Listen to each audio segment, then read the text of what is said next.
The Supreme Court could decide as soon as today if the Trump-era immigration policy known as Title 42 will remain in place. That policy, enacted as a public health measure during the COVID-19 pandemic, allows the federal government to send migrants back to Mexico to await their asylum proceedings. Right now, officials say there are 22,000 people sleeping at various border towns in Mexico waiting for a decision. The Texas National Guard announced last night it's built 2 miles of fencing at its border with Mexico in the El Paso area and plans to continue to build more. Rosa Flores is joining me now from El Paso. Rosa, what are you seeing this morning? Jessica, good morning. Well, there's a lot of pain and desperation here. Let me show you around while I tell you what's going on. We're just outside a church that serves as a shelter overnight, but capacity is about 120, 130. So a lot of people end up having to sleep on the street because once capacity, once the church fills up, then there is no more capacity for more. Now, a lot of these migrants say that they have either desperately waited in Mexico and got tired because Title 42 was never lifted, and or they decided to just simply cross over illegally because they felt that they couldn't do anything else. They were so desperate. Now, as you look around, you'll see that there are also a lot of children here. Those are some of the more desperate and heartbreaking stories that we've been hearing out here, just from mothers who say that their child will ask them for food, their child will ask them for something warm, and these mothers don't have anything to provide. They will ask them for a bathroom. There are no facilities around here. Now, these scenes are also duplicated on the Mexican side. Jessica, like you mentioned, you said that there's, we've learned that about 22,000 migrants are waiting in at least 3 northern Mexican cities. That's Matamoros, Reynosa, which is across the river from the Rio Grande Valley in South Texas, and in Tijuana near San Diego. Facilities there are also at capacity. There are individuals who are living either on the streets or in camps. And again, Jessica, those are the ones who have decided to wait for Title 42 to lift. There's many who are not waiting. Those are the ones you see around me. Those decided to either turn themselves into authorities or to enter the U.S. illegally. Rosa Flores for us in El Paso, Texas. Thank you so much for that reporting, Rosa.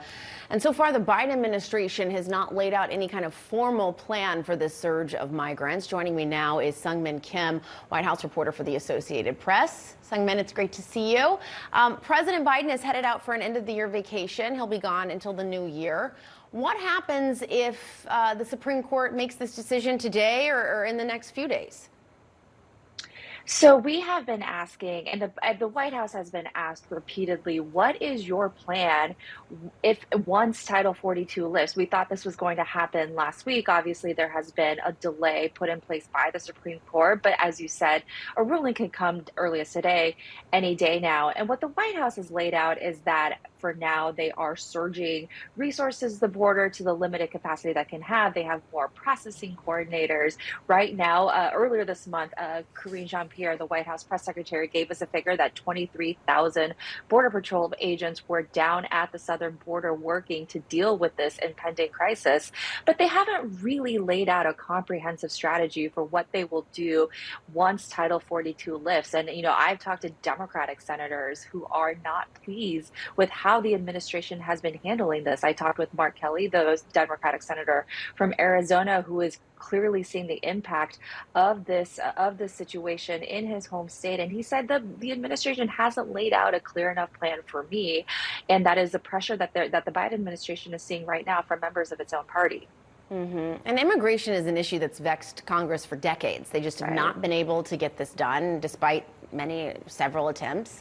At the end of the year, there was another attempt from Independent Senator Kyrsten Sinema and Republican Senator Thom Tillis. We know that the Democratic whip, Dick Durbin, had wanted to do something on immigration.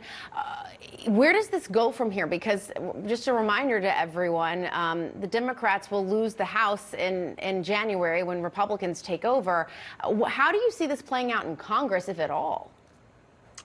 It doesn't go too far from where things were left off. And we know that Republicans are coming in and taking the House majority in just a matter of days. And that is a party that has not seen or not showed a lot of interest in doing a comprehensive immigration fix, like the types that Senator Sinema and Tillis were talking about, like the types of changes that had been discussed in Washington for decades now, but Congress has really struggled to get there. And you do see how, the White House's hands are so tied by Congress, even when they're talking about the Title 42 situation. When you ask the White House about Title 42 and the Republican criticisms or the criticisms from Republicans that about the Biden administration's border policy, they said, well, Congress hasn't fixed this problem. Congress for decades could have done something to really reform the system, both on the security side and on the legal immigration side, on the illegal immigration side, and they've done nothing. And also remember, the White House was also very pushing heavily for Congress to send them more funding to deal directly with this crisis, and they didn't get all that money that they wanted in this latest round of spending talks, so that's making it even tougher for them. Even harder, yeah. And not a lot of possibility there in the new year for Congress to tackle that. Seung-Min Kim, thank you so much. We appreciate it.